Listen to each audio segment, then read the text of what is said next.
Spirit Airlines is a story of risk and reward. Founded in 1983 as Charter One, the company started life as a small operator running short flights for conventions. However, it was soon rebranded as Spirit Airlines, offering flights to leisure destinations with the tagline "Less money, more go." Spirit was an early adopter of the ultra-low-cost model. This model strips away most traditional airline services in favor of the lowest possible fares.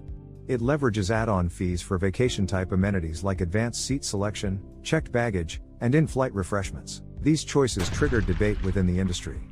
Critics pointed out the driver might push passengers to stick with brand-name airlines they were more familiar with. But this choice has paid dividends for Spirit. It's a polarizing strategy, but polarizing in a way that resonates with many customers. It's turned the headwinds of the industry into tailwinds. The dollar impact of this success is nothing to sniff at. Spirit executives have gone as far as to describe it as the most disciplined revenue management in the business. Spirit's financial numbers validate this pride. The company posted $3.3 billion in revenue. However, lowering costs alone won't make an airline successful. A portfolio approach to revenue management is also key, and again, it's one Spirit is getting right. This covers everything from seasonality adjustments to route optimization. It even includes drawing down on legacy airlines' back offices. Spirit uses some of the same revenue management staff as those long-standing companies. Add to this the success of the company's personalization strategies. Booking channels, product offers, and upselling tactics, all are tailored to individual customer demand. All of this is testament to a solid business model. Despite a growing crowd of critics, Spirit's leaders have consistently focused on expanding market share, much like Southwest Airlines did in the 70s. Simply showing the public there is a better way is nothing new.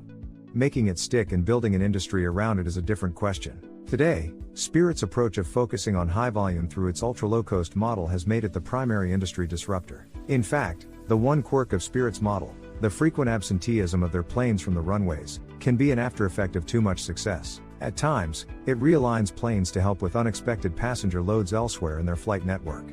And yes, this can be disruptive to passengers. But it's all part and parcel of the business strategy, and the critique has so far done little to dent Spirit's ascent. If there's one thing Spirit's business model achieved, it's that it's not just the revenue numbers that are impressive. The company employs over 7,000 members of staff across its network, and, instead of picking at the edge of a duvet, the model has been the catalyst for establishing high-frequency routes and introducing more passengers to air travel. This take-it-or-leave-it approach sums up Spirit's offering well. It combines to create an airline targeting a customer looking for no-frills ticket plus a caveat emptor tagline. It's a different story that many of Spirit's biggest cheerleaders may be less enthusiastic about the company outside of charging them to fly. Recurrent strikes from both passengers groups learning about the airline's unique identity the hard way, and from old-hat industry loathing staring down a brash upstart. For Spirit's part, it seems content to accept these critiques. And, thus far, its investors have been thrilled with the results. Alongside consistently profitable quarters, American hospitality brand J.D. Power saw the airline ranked as the most improved North American carrier when it comes to customer satisfaction in the most recent edition of its influential annual airline survey. On that note, if you're an investor, you're probably happy. If you're a traveler, you might be frustrated. Spirit has certainly had its share of problems. Its operational performance is improving, but it's still not where it needs to be. It is often characterized by lengthy delays and inconsistent customer service. And then there's that distinct yellow of their planes which rubs many the wrong way. The color respray of new aircraft with the more fuel-efficient engines is no small thing, but it's still a source of memes online. Yet, it's hard to argue with the bottom top-line results.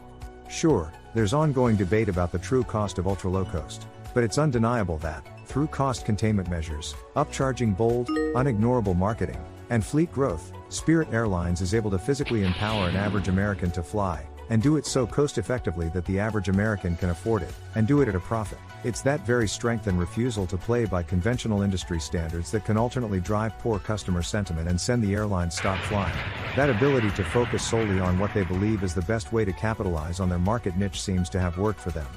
There is no arguing with the dollars and cents success of the approach, and that, in a long-winded way, is why Spirit Airlines keeps making so much money.